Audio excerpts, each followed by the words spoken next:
GM friends, and welcome to the future of gaming. You're listening to our weekly blockchain gaming rollup. We may need to change that name into something else like the podcast. So let us know if you think we should. Weekly blockchain gaming rollup. It doesn't roll off the tongue that good as I'd like. Anyway, we are recording this on the morning of the 5th of August. We have Phil Collins, we have Devin Becker, and myself, Nico Vereecke. Today we're talking about the blockchain hacks. We're talking about Miles, Gabe Layden's new company called Limitbreak. There's Binance, KYC SBTs, so know your customer Soulbound tokens. We have Big Time, who is opening up their infrastructure called Open Loot, and then, if we have time, we'll go into instant play first-person shooters in the browser. All right, so not lots or not that much on the gaming end, not too much big news. But yeah, some bad news from the more blockchain infrastructure side. So Solana problems again. It feels like every week there's like, Solana this, Solana that. Devin, you want to talk about what happened? To be fair, I want to first off say that it wasn't Solana's fault per se, just because a lot of the other stuff has been, right? Like if they're having problems with their blockchain network going down and stuff like that's more on them. But I do want to say let's throw them under the bus when they deserved a little bit more.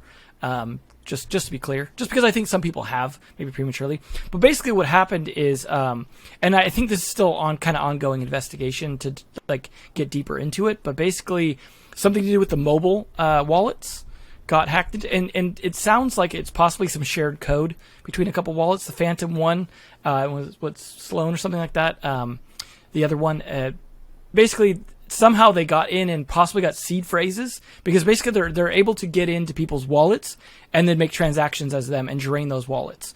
And so that ended up with I'm actually surprised that the number wasn't bigger of losses. And maybe just a lot of people weren't sitting with stuff in their wallets that used mobile browsers. Maybe just the people that tended to use mobile wallets didn't have as much overall. But yeah, it was a pretty big drain. And of course that really sucks for those people.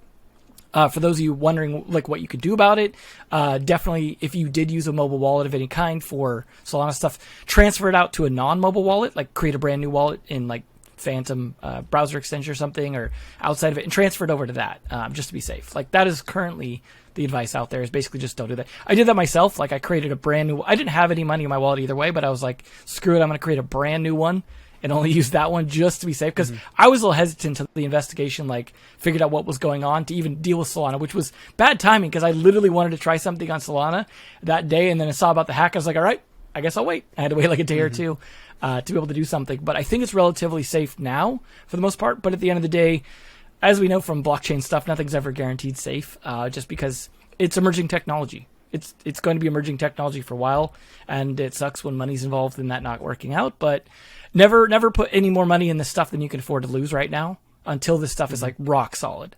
And that's just goes for investing, but it also goes for interacting with cryptocurrencies in general.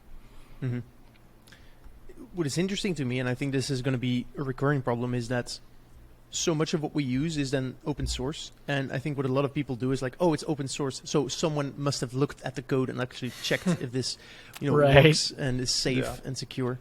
And I've noticed this by myself. I'm not technically strong enough to actually figure out, go through code and just see potential vulnerabilities. And so I make a lot of assumptions while moving around significant parts of my liquid net worth. It's cringe at this point, right? But we're still so early that it's maybe in 5 years there's going to be a set of technologies that is going to be stress tested and limit tested by enough people where that's fine to use.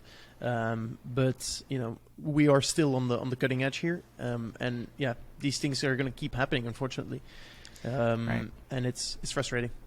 Yeah, I mean, and I think this is one of those problems that is going to be necessary to move towards mainstream, where one of the biggest issues with blockchain use cases in general, and especially for a lot of gamers that aren't necessarily in touch with blockchain technology and what's happening, is the fact that there's no one to really point to when something goes wrong. Even if it was on Solana here, if you're a user and your money gets taken, you can't go to Solana and ask for it back. There's no point person. There's no centralized court that you can go try to recover your assets. And I think the idea of recoverability is just going to be really, really critical to getting buy-in from a lot of people that are very skeptical. And it's still a big problem that doesn't have a solution. And I don't know what that solution will be, but it feels like that's almost one of those big arguments for Web 2.5, where you can kind of get the best of Web 3 with the safety of Web 2. So we'll see, but I do think that's a key gating item for mass adoption. And every time I see one of these, it's a little disappointing because it does feel like a step in the wrong direction from a sentiment perspective. Mm-hmm. You guys aren't going to like the solution. Before you go, Devin, one point on that. I've heard Web 2.5 so many times in so many different contexts. I think we're going to need we have Web 2.4 and Web 3.5, and then start distinguishing there as well. But sorry. Bad joke. Well, eventually all industry terms are nonsense. Yeah, eventually it'll all go away, right? Just like blockchain gaming, blockchain will fade off. Maybe the Web 2, Web 3 distinction will also go away. Yeah. Well, even gaming, right? Gaming is actually used as a term for gambling as well. Like the gaming industry, like you could also be referring to gambling, and so it's like, none of these terms are ever any good. Like, we just gotta get used to it, right? You gotta put things in context so people know what the hell you're talking about. Otherwise, it's just, Yeah. But you guys aren't gonna like the solution here that is probably ultimately going to be the solution, which is banks. That's kind of what they were invented for. And the reason I say that is I come from cybersecurity as well, on the red team side, like the hacking side. And you want to know who developed all of the red team standards? There's like 6 different standards. No one but banks did. Like no one but banks even put any effort into developing standards for red team penetration testing, like adversary simulation stuff, like actually simulating real attacks and stuff. Like it was just banks. They were the ones who cared enough because they had a huge financial incentive. So they generally are a lot more ahead on cybersecurity. Like you really don't hear about a lot of digital bank robberies. You hear about a lot more physical ones than you do digital ones, because I'm not saying they're impenetrable or perfect, but they put a lot more effort into it than the average person's almost ever going to, because that's part of their job. Obviously, there's better ones and worse ones, and there are kind of indie banks and things like that. So it's not like a perfect thing. But at the end of the day, like we can have a division. We can have banks and we can have non-bank stuff like we already do right now, right? Where there can be stuff where you treat banks as your like safe storage, where you like put most of your stuff, and then you have like your liquid, just like you have your physical wallet and your actual bank right now, right? Like use one for your walking around money or whatever, and one for your safe money. And then of course we invented credit cards as a way to like combine the two. And obviously the whole financial industry will evolve, and we'll figure out different ways to go about it and all that. But at the end of the day, like if you do want stuff secure, you do kind of have to go with like a more centralized authority to some extent. For now, right? Like maybe okay. I hope cryptography will come far enough that we'll somehow figure out a way, and I hope I'm totally wrong and banks are like out. That'd be awesome. But for now, I think that's why I say don't put in anything more than you can afford to risk. I personally spread my stuff out like across a ton of different places, just because like I never know if this for example centralized exchange will go down, right? Like so I'll keep it in there just to have some liquidity to trade between assets, right? And then I'll keep some in a wallet somewhere, and then some in another wallet over there. Like almost like I feel like I'm one of those dudes burying gold in his backyard, but it's not like a paranoid method. It's more just like I don't trust any of the technology right now, because like there's too many people hacking stuff because they're too motivated to, because easy money, you can see what happens. Like the Nomad hack, the other hack that happened was a perfect example of that, where one dude did the hack, and I say dude because of course I don't know the actual gender, but someone did a hack on the Nomad bridge, and then everyone else that saw the transaction literally was able to just duplicate the transaction, and it went from a hack to a loot. Like everyone just like looting it, which was funny. Like I think that's the first time that's happened, where everyone could just go, oh, I could just repeat that transaction they did, and we can all just like rob this ATM. And so that was, hopefully more stuff like that doesn't happen. But the problem is bridges. The reason bridges are such easy targets for people wondering why bridges keep getting hit, it's a place where like people think money transfers across stuff, but it's not. It actually is a choke point. The money just sits there. It's like this fairly insecure vault with everyone's money in it that's meant to be technically transported to another network, but actually isn't really. And the example I use is more like remittance, where the way remittance works is people transfer money by not really transferring money. They just transfer it on paper, like ledgers, right? And they say like, okay, I'm sending money over here, but really they're just marking that down that they owe that. And that bridges basically work the same way as remittance. And so it's like, imagine someone that's a remittance dude that just, I don't know, forgets to lock his door once in a while and keeps all his stuff in a shoebox. Like, those are going to get robbed, and that's unfortunately the nature of bridges right now, sadly. Mm-hmm. Yes. Although I was going to get really angry at you until you said, like, for now, like, we need banks for now, right?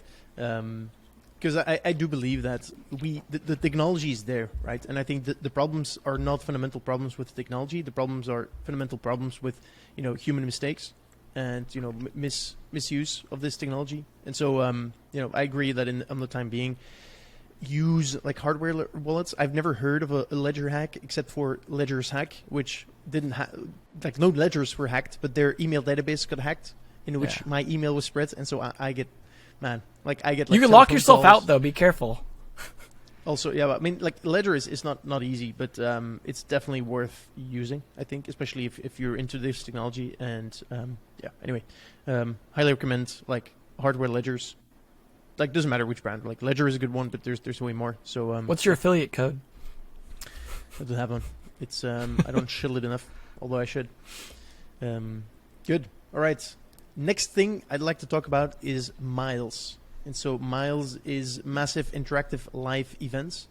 And the reason I had an idea around Miles and what we could do with Miles was the interview that Naavik did with Matthew Ball. So Aaron, had him on, talked to him for 30 minutes. And so Matthew Ball, he's the metaverse guy. He recently wrote his book, which Devin is 2 chapters in. I still need to get it. I don't even know if they have it in Europe already. Anyway, and then and so he's involved in Miles. And so Miles stands for Massive Interactive Live Events, and they're cloud-powered, highly engaging live broadcast events that allow audience of any size to have a meaningful interaction with the content being streamed.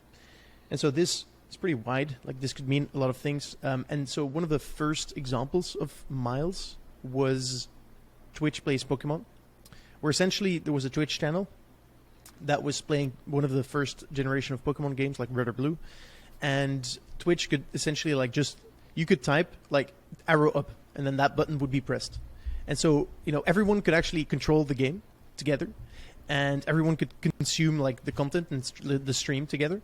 And I think at first it was complete chaos, and then after, I don't know, like a few, like they actually managed to finish the game, I believe, which is incredible, right? Because like one troll could make it so much harder just by saying like, oh, arrow down, or constantly like pressing B.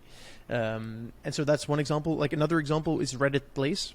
Reddit Plays, so PLACE, was essentially like a canvas with a million pixels, so 1,000 on 1,000 pixels, and like every hour you could choose the color of 1 pixel per user. And so then like it's fascinating if you look at like there's like a GIFs that show that like how it changes, and then you have like groups getting together and like people from the same country getting together and putting their country flag on that place, and then you see others coming in, and it's fascinating. Anyway, so why this excites me? So one more point. So the company that is working on this most for the moment is called Genvid Technologies, and Matthew Ball's involved with him, which is why he might be shilling that the whole time. Like, he's an investor and an advisor.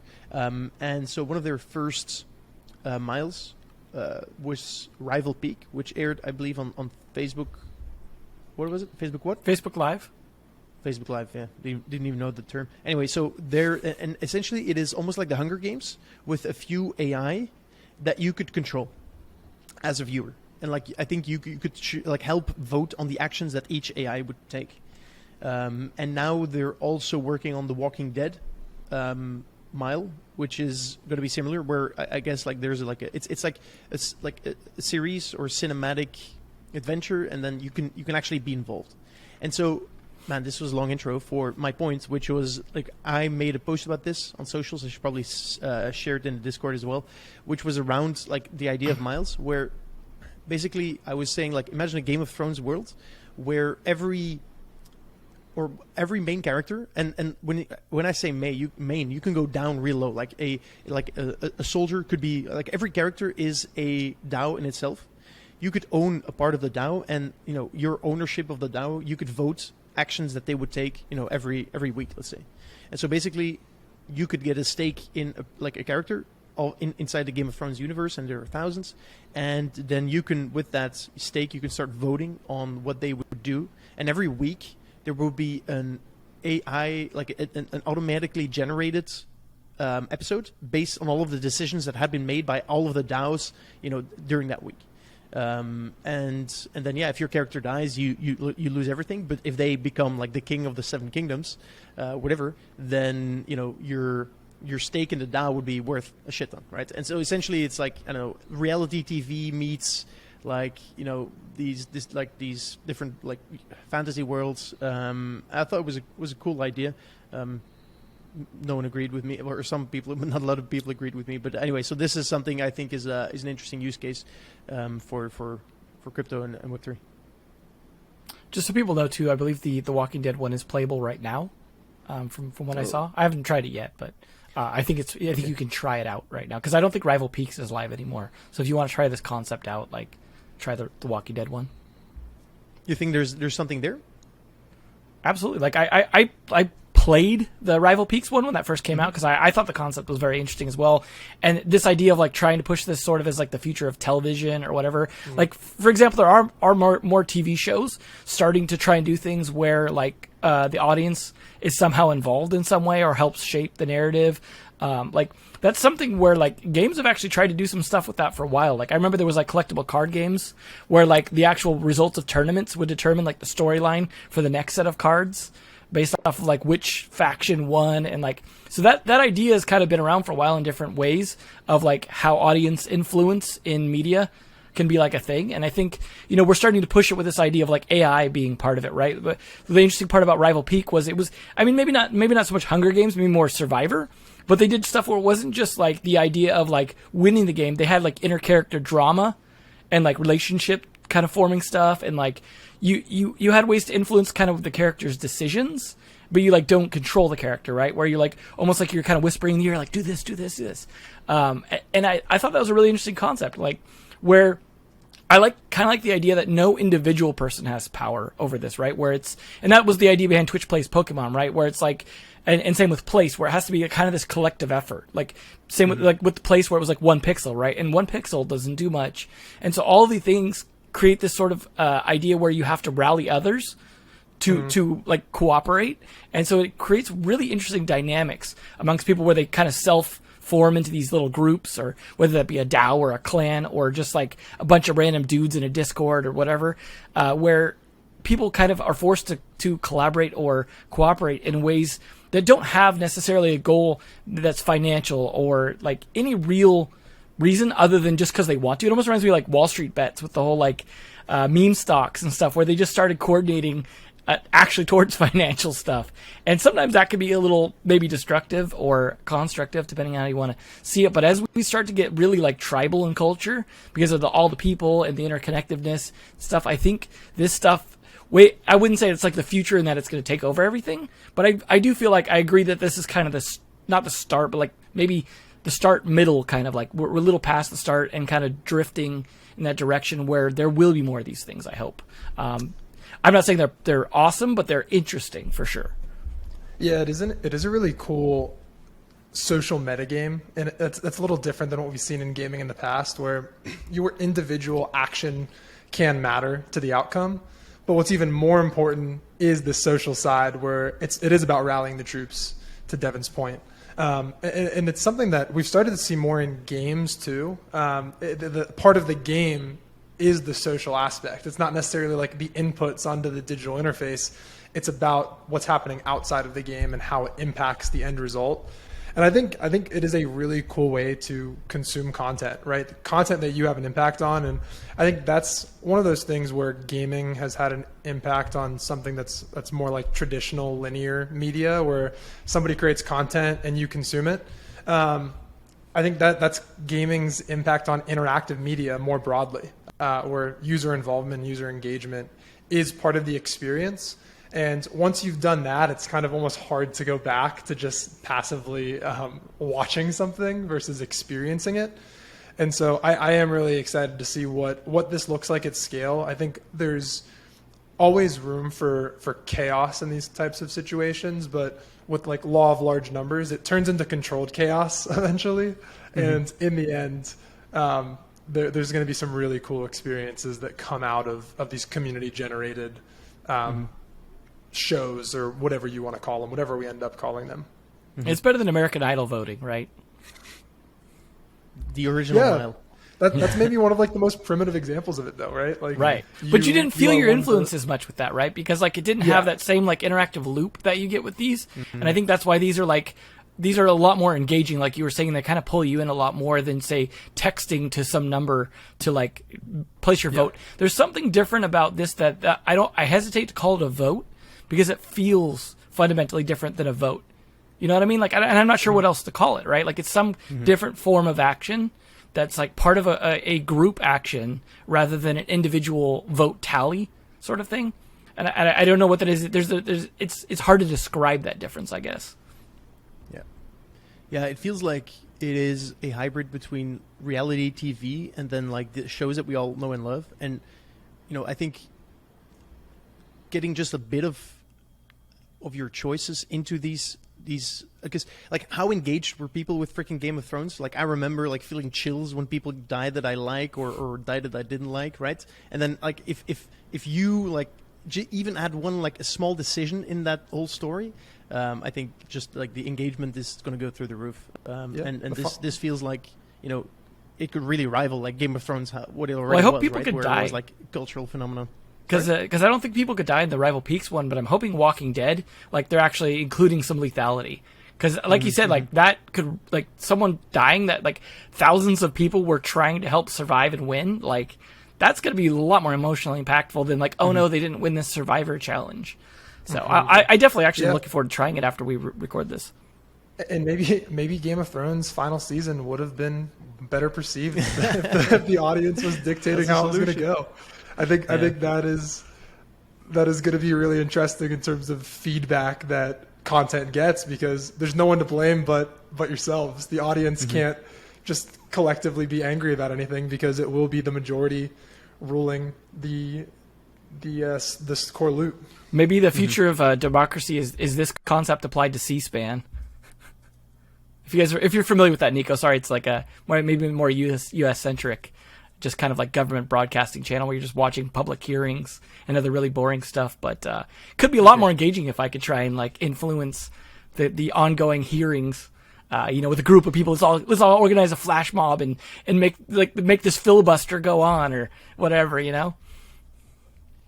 Okay, we started with a cool idea and now we're turning into I don't know. That's where it goes. Anti-government Anarchy. Yeah, overthrowing anarchy. Governments.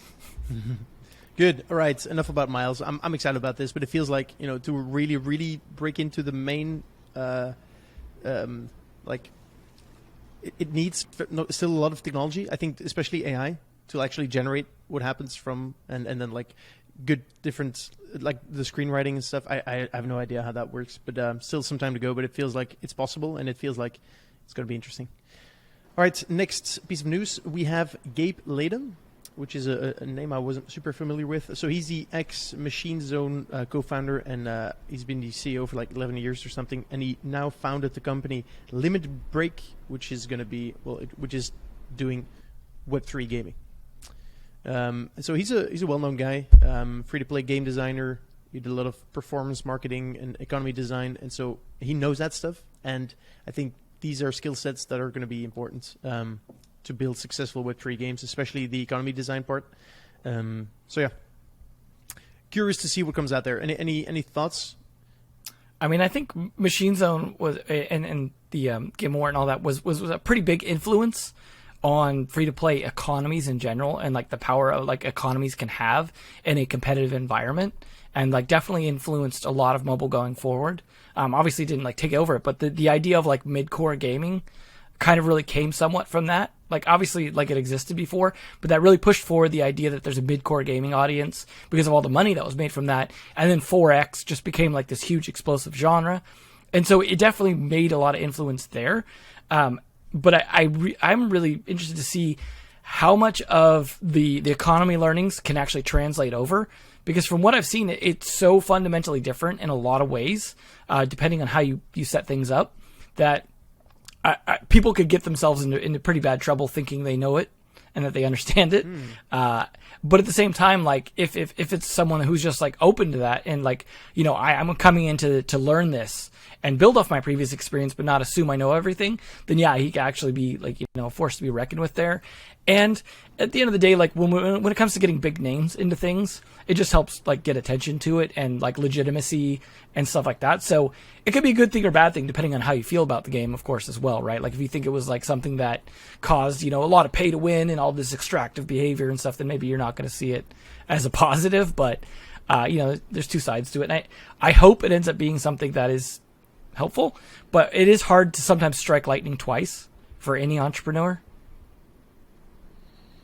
Could you give some examples about, sorry to interrupt you, Devin, Philip, could you give some examples of some free-to-play game design that gone wrong with Web3 where there's like a significant difference? I mean, the biggest significant difference is just the way that you earn inflationarily in games. Like inflation is a natural part of the normal free-to-play game economies because it's contained to just you. And so it's okay to be just you because it's like an XP curve where it can ramp indefinitely and they can scale the things that you buy to counter inflation, right? The economy adapts to you and your leveling or increasing. Like it's always just this semi-linear path upwards, and that's fine. And you use live ops as a way to keep that path going indefinitely. But that doesn't really work with an open economy because people are at different points. They can interact differently. And the most we've had of that is like either these 4X games where there's like different kind of economy stuff. And a lot of them are starting to do like resets and stuff like that where you have cycles and other things to like be able to try and keep that under control to like reset the inflation and things like that. But the interactivity was limited to stuff like guilds and things like that. And because we didn't have easy ways for different people to interact with each other at different points of the game, like it didn't matter as much. And I'm not saying it's like completely uncontrollable, but it's definitely different in a way that like you can't just take, you know, Web 2 or whatever you want to call it, economies, and like go, okay, cool, now there's an open shop everyone can use. Obviously, like we talked about previously, you know, there is MMOs that have kind of, you know, gone in that direction a little bit and, you know, had some success or failure with that to some extent. But it's just one of those things where like mobile free-to-play economies like had gotten so copy and paste to an extent that like there's not a ton of innovation happening there, and now it has to. So hopefully people aren't just thinking they could just coast on what they know, basically. Yeah. I mean, on the free to play side too, it's so interesting because free to play games haven't historically had token prices that fluctuate. And so theoretically, you can have like an infinite supply of a hard currency in a free-to-play game, and as soon as you create a fungible token whose price is constantly changing, like the tightness of that economy matters so incredibly much. And I think that is something that a lot of people that have balanced game economies in the past just haven't had to deal with. And so I am excited to see how they creatively try to apply that here. I feel like this one is interesting because it is still so stealth. I know they tweeted out earlier today about how I think Paradigm and Standard Crypto led their latest round, and from Gabe, one of the tweets was talking about how we will see the promise of community ownership finally delivered in the form of NFTs people actually want in games people actually want to play. And given the experience that you talked about, Nico, like this team seems very well suited to creating games people actually want to play. I'm curious to see where they take the blockchain integration beyond potentially just community ownership. I think we've talked about that as almost like the base level use case of Web3 in gaming. And maybe the most popular games will just be great games that prove out ownership. But I'm also interested to see where they take it beyond that. But it's hard to tell right now just since it is very under wraps from what I've seen so far today. I think at this point we need to stop acting like it's new for veteran game developers to come into Web3 because we have so many piled up right now. It's more just a case of like, it takes time to make games.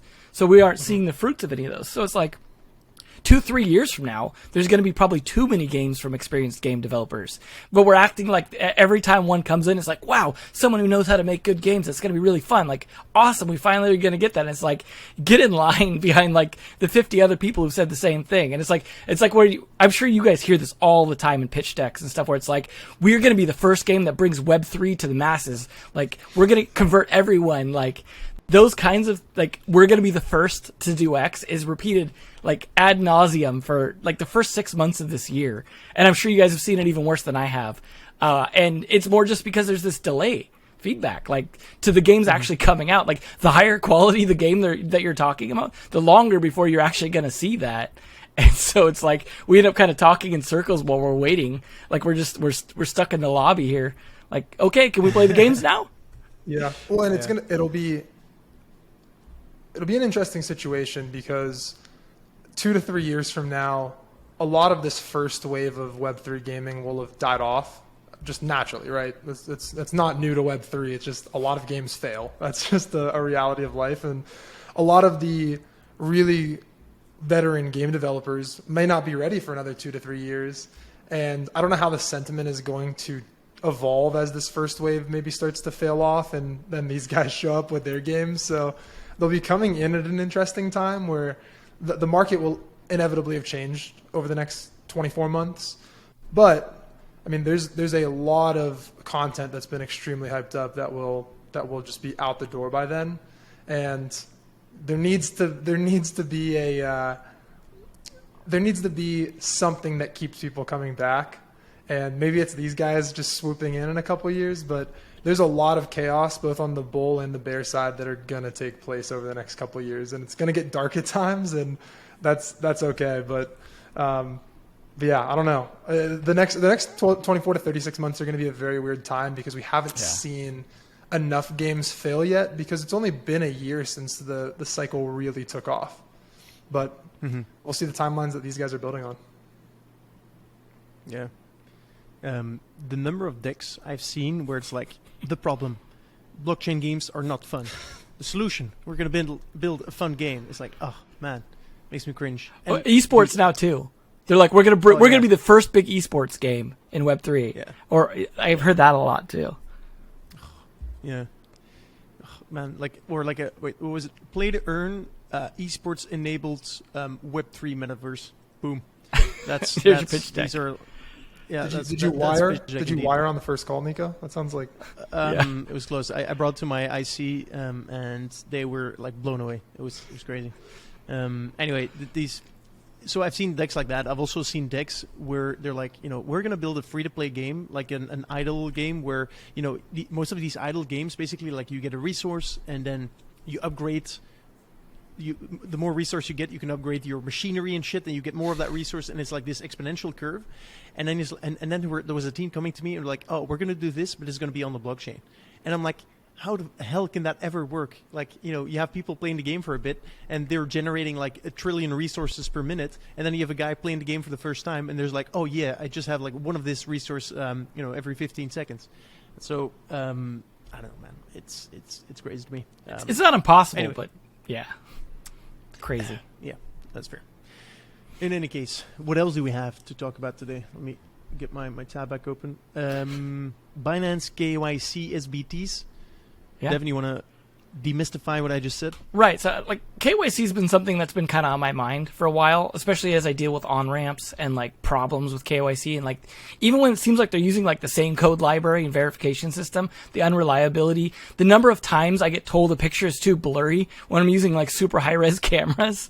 And it's just, oh, sorry, it's too blurry. And it's like, I can't make it any clearer. Like, how is the average person doing this if I'm using a high quality camera and I can't make it work? Right? Or the lighting's not right, or like the reflection's off, or it's like, oh, I've got to take a picture of myself holding a note with a date on it. And just this sort of the hoops that we're having to jump through right now. And I know it's an early period, are kind of ridiculous. And it's like, it's the growing pains sort of phase. And I know, I personally think identity is going to be huge in the future of the blockchain, just because the things the blockchain does well very much overlap with identity problems. It's not like going to solve all of them, but it's going to be intermeshed pretty deeply, I think.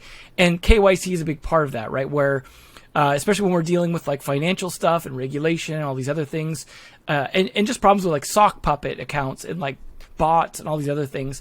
As we start to try and identify humans in digital space, the blockchain is about digital trust, right? And building on that. And so it's a natural part of that. So this idea that we start to try and find ways to import identity to the blockchain and avoid the repetition of KYC stuff is really cool. And so to kind of bring it back to what the topic was Binance then tried to go, okay, cool, well, we will KYC people because that's what we do as part of our exchange, and then we'll tokenize that into a Soulbound token. So the idea is, okay, it's now into your wallet, and now you can't transfer it, and that wallet is now verified as being that person, and therefore now we can use that token to provide access to other dApps. So the dApps can go, hey, I need to KYC this person, but now Binance, I think, is going to decide who gets to do that.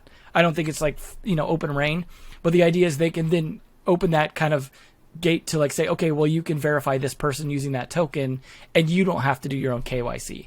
Now, of course, that's Binance is its own thing. Binance doesn't work in the US, right? So I doubt that's going to apply to US version, because Binance.us is kind of its own different beast, which is unfortunate, right? Because of just, I don't know, we're kind of wary of a lot of this stuff over here in terms of allowing that. So it may be a while before the US is able to participate in this sort of thing, but it is going to be a growing industry, and it's good to see someone taking the lead and putting that out there. I don't know if it's going to catch on yet, but it's super important, and it's going to be really interesting too when it comes to Soulbound tokens.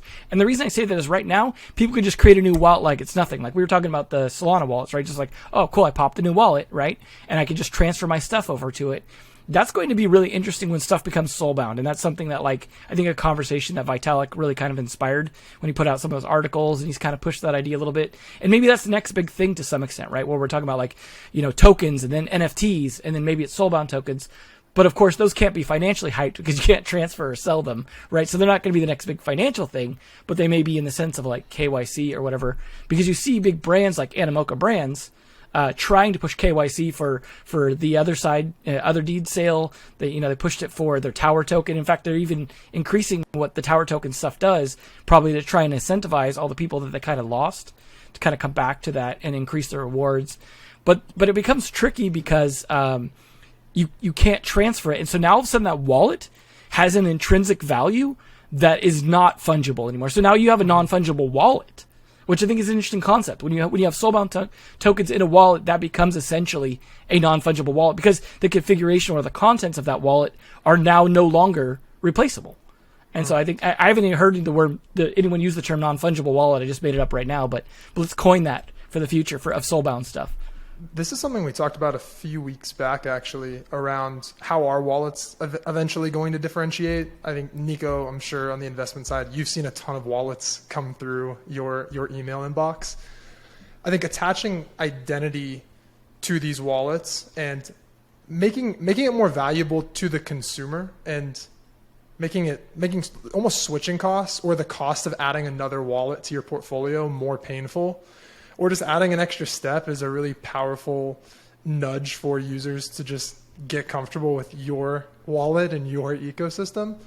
And so I think maybe that's one of those hooks that will keep people within one wallet, because eventually we've talked about the wallet wars will likely compete on, transaction fees or pricing or whatever rewards that are going to users for transacting in and out of that given wallet.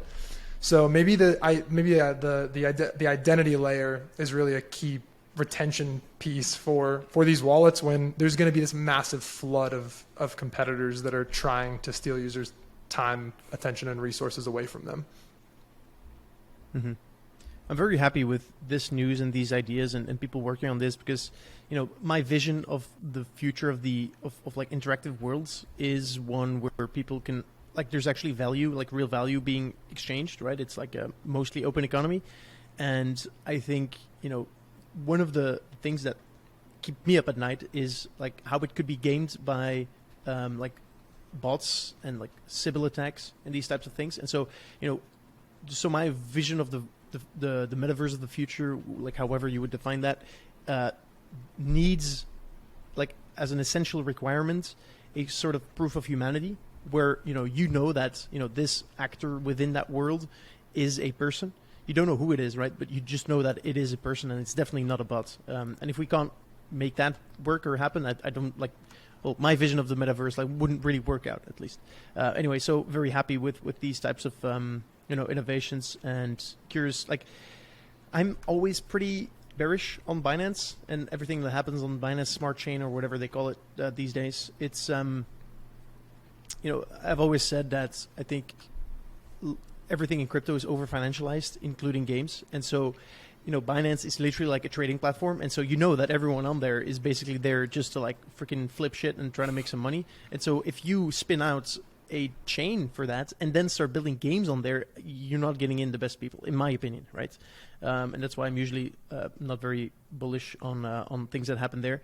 And so I don't know the details of that Soulbound token. I'm guessing it's on their own chain, right? And so, not sure how much widespread adoption we'll see from that. And by the way, this is an episode I should record at some point. So we're working, as Bitcraft, we're working with a company called Disco. And so they're not working with Soulbound tokens, but like non-fungible, I don't know the term anymore. Anyway, it's the founder is called Evan, and I should get her on because she's brilliant. She actually had like a debate with Vitalik around like this identifier in like identity on chain. Anyway, it's a very interesting and important discussion. So we'll touch upon that more in the future. There was a pretty good article that came out too from Ancient 8 that was exploring the idea of Soulbound tokens as like reputation tracking stuff, the idea of like reputation on chain and stuff like that. And I think there's two sides of it too. I would warn that like there's a dark side to this stuff as well. Like while this stuff is actually really cool, there is a downside, and especially when you start looking at ideas like social credit scores, imposed by countries like China and stuff like that, you can get into some pretty messy territory when you start making things soulbound and stuff. And there's also issues of like people selling wallets. So like let's say you take a game, right, where you can't actually trade items. The way to trade items is to sell the whole account, right? And that happens very frequently across all platforms and games, even just whole Steam accounts. That becomes a way people can resell Steam games. I've personally participated in buying secondhand Switch games where you're basically buying an account to log into, and then I've lost access to them because I don't want to besmirch a whole country, but some of those Russian fly-by-night kind of sites are probably not the best places to buy Switch games from. But it was an interesting experiment, right? And seeing that idea of like it's a soulbound game in this account, and I can buy it by buying the whole account. And we have this idea of like buying fake identities and stuff like that in the world, where you can buy like a whole fake generated passport. And so we may see people doing stuff like that where it's not truly proof of humanity, it's proof of identity, because you could take a bot and have it, you could buy some other identity that's generated as a token on a Soulbound token, and then have the bot use that. Like I've thought about that problem a lot for like bot verification, where you can have something that only a human could do, and the human could do the verification, and then from that point on let the bot drive, right? It's like imagine you're driving like a Tesla in full autopilot, and you see a cop, switch back to manual, and then you're like, "Oh, see, I'm driving, officer," and then as soon as the cop's not looking, it's back to autopilot. Like it's that kind of idea of like, because things could be transferable, it's not going to be perfect, right? It's going to be this idea of like, it's better than what we had, but it's not going to be 100%. And we're going to have like terms of use and other ways of like trying to enforce it when we catch people, and any typical social enforcement stuff where we have to like punish people and stuff like that. And it will get messy, and you see problems like with identity theft in real life. If someone steals your identity, how hard it is to deal with fixing that, because your identity is like so permanent. Like if someone steals your social security number in the US, like you can't just generate a new one. And it's the same problem with biometric identity, right? Where if you're using your fingerprint for everything and someone finds a way to clone your fingerprint, you can't change your fingerprint.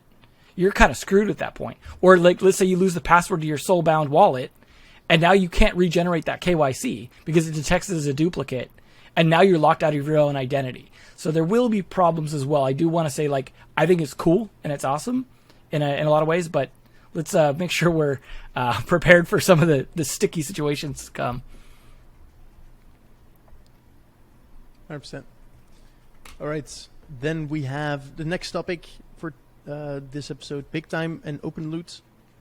Devin, you want to intro that? Yeah, it's I always like to see that these game companies that like, they build up stuff and they go, you know what, like what we built was really useful. We learned a lot. I bet other people would benefit from this. Like you take something like Unreal Engine that was built for Unreal, like the game, and then they're like, cool, let's actually let other people use this. And Doom Engine or Source Engine, so many of these were just built for a game, and they're like, well, it was built well enough, let's have other people use it. And even Unity, I believe, was actually originally that way. If I remember correctly, they were building a game engine, and they're like, you know what, screw the game, let's just use the engine and sell that. And so it's the dog fooding concept, right, where we kind of build our own thing. And so in this case, big time, a game which is not like fully out yet, so I I am a little skeptical. Now, obviously, there's a lot of stuff in Web3 that happens even before a game is out. That kind of, and they've proven that stuff to an extent, right? Like we can sell NFTs and we can do tokens, and they've done a lot of stuff, and so they proved they could do that stuff. Obviously, it's maybe a little early to say like they could do everything that they're promising, but basically they've kind of gone, well, let's make it sort of a productized service.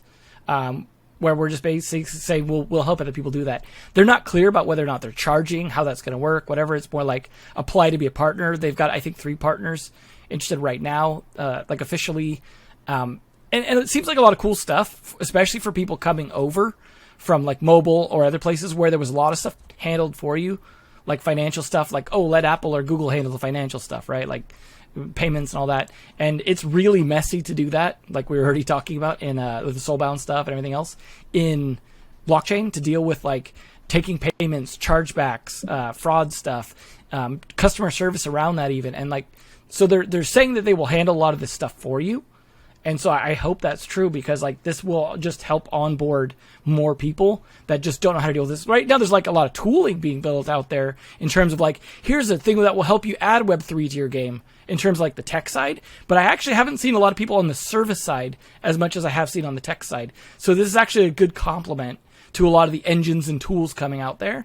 But I do hope we get to see a little more detail of how it works, because right now it's like a little bit vague on, I think it's openloot.gg, I think is the website if I remember right, or .com, something like that.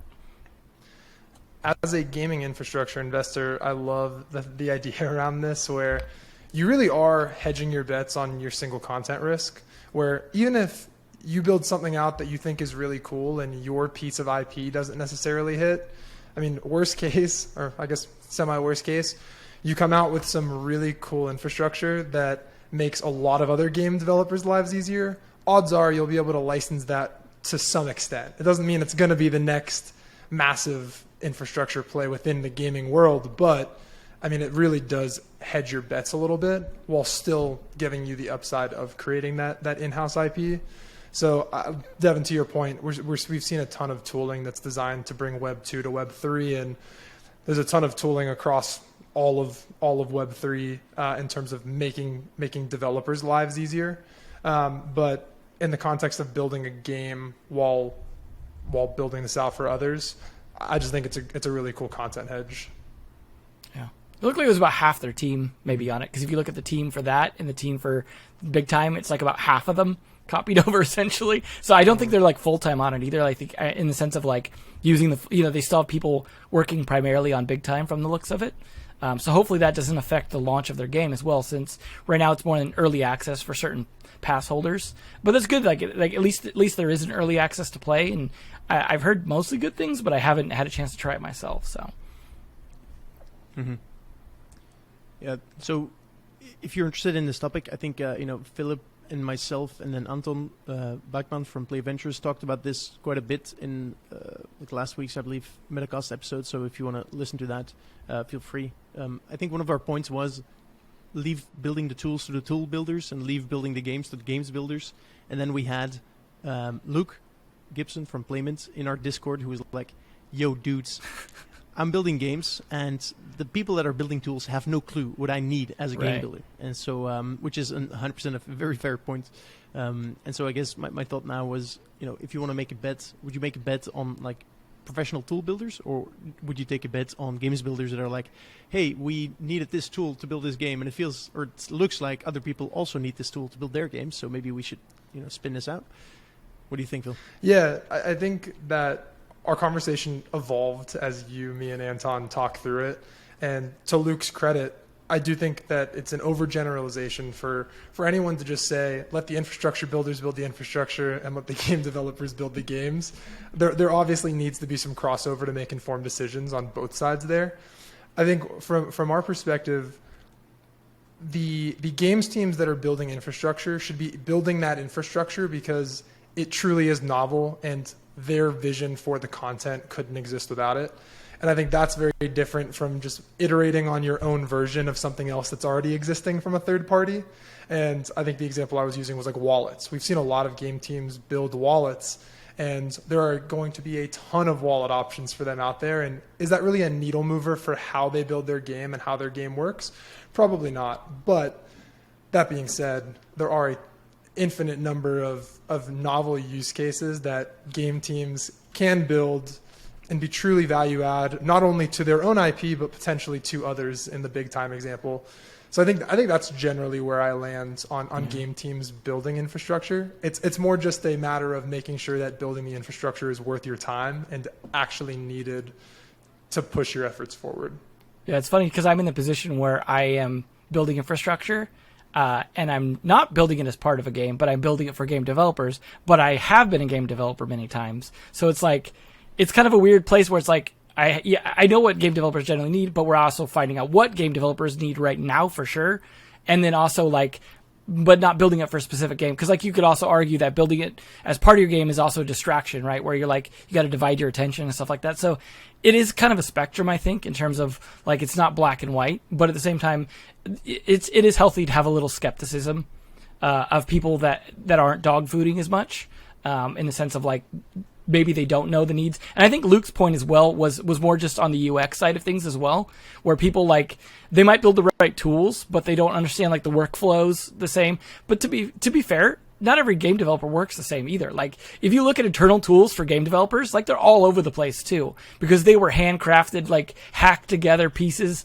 over time. Like even game engines when they first come out, like the Unreal Engine and stuff like that, it took a lot of iterations to get to the point where it's usable by other people in a smooth way. Same with Unity, same with Source Engine, like especially Source Engine. That was one that was really like, I feel like it was built towards kind of what Valve wanted to do, and then like other people kind of be like, I don't know if I want to use that because it doesn't do exactly what I'm trying to do over here. And that's why you end up with things like where Unity versus Unreal, for example, where Unreal is like you can access the source code, and that's our big advantage over Unity because you can customize it to your needs versus thinking the off-the-shelf thing's going to serve everyone. So it's a very interesting spectrum overall, I think.